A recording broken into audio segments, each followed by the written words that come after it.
നമ്മുടെ മഹല്ലിൽ താമസിക്കുന്ന ഒരാളും ഈ അനീതിയുടെ കാരണമായി രാജ്യത്തെ ഏറ്റവും സുപ്രധാനമായ തെരഞ്ഞെടുപ്പുകളിൽ സമ്മതിദാനാവകാശം വിനിയോഗിക്കാനുള്ള ഒരു രാജ്യത്തൊരു പൗരന് കിട്ടുന്ന ഏറ്റവും വലിയ അവകാശങ്ങളിൽ ഒന്നല്ലേ, അതിൽ നിന്ന് പുറത്തേക്ക് പോകുന്ന ഒരു സാഹചര്യം ഉണ്ടാവരുത്.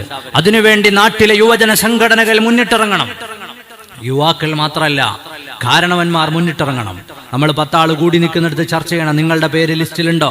നിങ്ങളുടെ അയലത്തുകാരന്റെ പേര് ലിസ്റ്റിലുണ്ടോ? മഹല്ലംഗങ്ങൾ മുഴുവനും അതിലുണ്ട് എന്നുറപ്പാക്കാൻ മഹല്ല് കമ്മിറ്റികൾ മുന്നോട്ട് വരണം.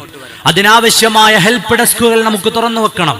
പ്രിയപ്പെട്ട സഹോദരങ്ങളെ, വളരെ നിഗൂഢമായി നടപ്പാക്കുന്ന ഇത്തരം പദ്ധതികൾ, ആ പദ്ധതികൾ ലക്ഷ്യം വെക്കുന്നത് ആരെയാണ് എന്ന് കൃത്യമായി നമുക്കറിയാം. ഇനിയും നമ്മൾ ഉണർന്നില്ല എങ്കിൽ ഇത്തരം കാര്യങ്ങളോട് പ്രതികരിക്കുന്നതിൽ നമുക്ക് ബോധമുണ്ടായില്ല എങ്കിൽ നമ്മുടെ അവകാശങ്ങൾ ധ്വംസിക്കപ്പെടുമെന്ന വിചാരവും ചിന്തയും നമുക്കുണ്ടാകണം. നമ്മൾ NEP അനുകൂലിക്കാത്തപ്പോൾ അത് PM ശ്രീയായി തിരിച്ചു വന്നു. അതുപോലെ നമ്മൾ NRC അനുകൂലിക്കാതെ വന്നപ്പോ അത് പുതിയ വോട്ടേഴ്സ് ലിസ്റ്റിലെ SIR ആയി കറങ്ങി വരുന്നു.